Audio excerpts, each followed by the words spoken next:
तुम्ही जर आयाराम गयारामना संधी दिली, फाटक्या कानाचे म्हणून दुसऱ्यांनी काहीही सांगितलं चांगल्या कार्यकर्त्यांबद्दल आणि विश्वास ठेवून चांगल्या कार्यकर्त्यांना तुम्ही जर दूर लोटण्याचं काम करत असाल, पहिलं तुम्ही संपणार.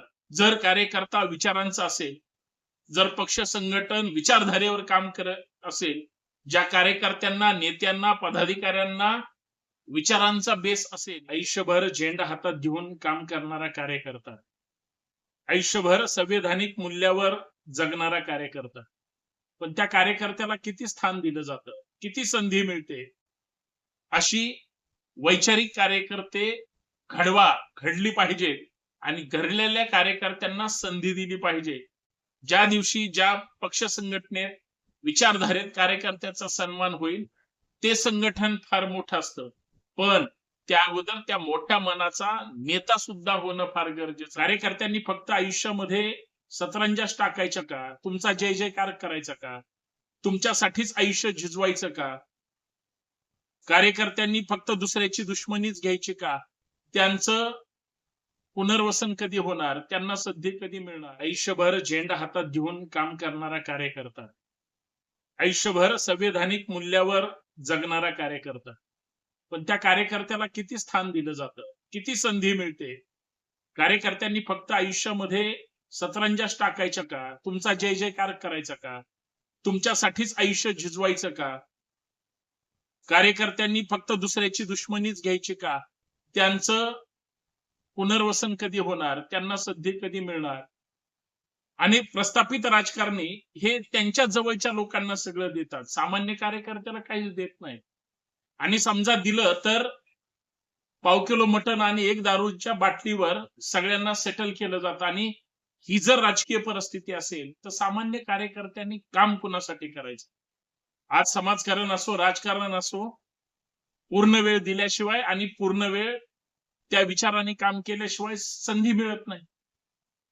कोणीच प्रस्थापित नाही, सगळ्यांकडेच पैसा आहे अशातला काही भाग नाही. धनदांडगे ज्यांच्याकडे पैसा आहे ते प्रत्येक गोष्ट विकत घेऊ शकतात, पण ते दुसऱ्यावर अवलंबून असतात.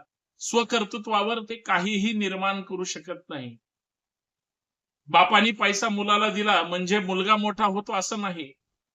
मुलाच्या कर्तृत्वावर जर त्यांनी काही केलं तर ते सगळं होतं. पण राजकारण असं आहे, समाजकारण असं आहे, तुम्ही जर निष्ठेने प्रामाणिकपणे लोकांची सेवा केली तर तुम्हाला फळ मिळतं. पण नेत्याचं ते विजन पाहिजे. नेत्याचं विजन सध्या कुठे आहे? नेता सध्या कुणासाठी काम करतोय? कार्यकर्ते किंवा पदाधिकारी कुणाची हुजरेगिरी करतात? या सगळ्या गोष्टींचा जर विचार आणि अभ्यास केला तर एक गोष्ट लक्षात येते. त्या अगोदर मित्रांनो, सर्वांना नमस्कार, जय शिवराय. मी संतोष शिंदे. महाराष्ट्राच्या या कानाकोपऱ्यात बंडखोर नेता आहे आपलं हक्काचं युट्यूब चॅनल धुमाकूळ घालत आहे. प्रत्येक व्हिडिओला आपण सगळेजण ज्या पद्धतीचा रिस्पॉन्स देत आहे त्याच पद्धतीने हा व्हिडिओ शेवटपर्यंत पाहत चला, इतर व्हिडिओ सुद्धा पाहत चला. आणि बंडखोर नेता आहे हक्काचं युट्यूब चॅनल तुम्ही सबस्क्राईब करायला विसरू नका. बेल आयकॉन प्रेस करा, नोटिफिकेशन ऑल ठेवा. संवैधानिक मूल्य आणि या महाराष्ट्राच्या, देशाच्या, राष्ट्राच्या हितासाठी तुम्ही आम्ही निष्ठेनं काम करणारी माणसं. तुम्ही सगळे राजकारणात, समाजकारणात यशस्वी होतालच असं काही नाही, पण प्रबोधनाच्या माध्यमातून तुम्हाला खरं कळलं पाहिजे. तुम्ही जे काही काम करताय ते आपल्या सोबतच्या लोकांच्या हितासाठी सुद्धा असावं, हा माझी एक धारणा आहे. तुम्ही जर काही प्रस्थापित 68-69 घराणी जर पाहिली तर खासदार तेच, आमदार तेच, नगराध्यक्ष त्यांच्याच घरात, महापौर त्यांच्याच नातेवाईकाच्या घरात, इतरांना काय? जिल्हा परिषद अध्यक्ष सुद्धा तसंच, सदस्य सुद्धा तसंच. कुठल्याही निवडणुकीचं तिकीट आलं की ह्यांच्याच जवळच्या नातेवाईकांना, चेले चपाट्यांना आणि इतरांना काहीच नाही. अंधभक्त आणि भक्तुल्य फक्त यूज अँड थ्रो इथपर्यंत त्यांचा वापर झालाय. राज्यकर्त्यांनी, मग ते केंद्रातले असो किंवा राज्यातले असो, कार्यकर्त्यांच्या जीवावर राजकारण केलं. 100% समाजकारणामध्ये आम्हाला सांगत होते 80% समाजकारण आणि 20% राजकारण. 20% राजकारणामध्ये संपूर्ण देशाची वाट लावली. यांनी जर 100% राजकारण केलं असतं तर काय झालं असतं, हा संशोधनाचा विषय. याच्यात कार्यकर्ता कुठे आहे? जो वर्षानुवर्ष काम करतो, जो रक्ताचं पाणी करून हाडं झिजवेपर्यंत जो पक्ष संघटनेसाठी काम करतो, त्याच्या निष्ठेला काही किंमत आहे का? त्याच्या प्रामाणिकपणाला काही किंमत आहे का? त्याच्या हजरजबाबीपणाला काही किंमत आहे का? त्यानं जे आतापर्यंत आयुष्य घासलंय, जे काही कर्तृत्वाची वेणी त्या ठिकाणी विणली, त्याला काय प्रमाण? काही नाही. सामान्य कार्यकर्त्यांवर सगळ्या प्रस्थापित पक्षांमध्ये, राजकारणामध्ये, सामाजिक संघटनामध्ये हा अन्याय होतोय. जवळचा पाहिजे, पैसेवाला पाहिजे, जातीचा पाहिजे, हुजरेगिरी करणारा पाहिजे, मला मोठं म्हणणारा पाहिजे, यासाठी सगळे शेपटी हलवतात. पण जो कामाच्या कर्तृत्वाच्या जीवावर स्वतःची, नेत्याची, संघटनेची आणि विचारांची जो उंची वाढवतो, त्याला काय मिळतं? सतत घालून पाडून बोलणं, पाठीमागे शिव्या देणं, निंदा नालिष्टी करणं आणि त्याला कुठल्याही मुक्त प्रवाहात न घेणं, याचा अर्थ डावलणं. मुळात हे सगळं ज्यांच्यावर होतं, ते कार्यकर्ते पार रसातळाला गेले. त्या कार्यकर्त्यांच्या जीवावर संघटन मोठं झालं, पण त्या कार्यकर्त्याला मोठं करण्याची कुणाचीही इच्छा नाही. आणि ज्यांनी दुसऱ्याला डावलून काहीतरी करण्याचा प्रयत्न केला, ते सगळे संपले. तुम्ही एखाद्याचं कर्तृत्व नाकारू शकत नाही. एखाद्याची लाचारी तुम्ही तुमच्या स्वार्थासाठी समजून घेऊ शकतो. पण दुसऱ्यावर विसंबून असणारे लोक हे इतरांसाठी फार चांगलं असं करतात, असा माझा बिलकुल विश्वास नाही. म्हणून मला शेवटी एवढं सांगायचंय,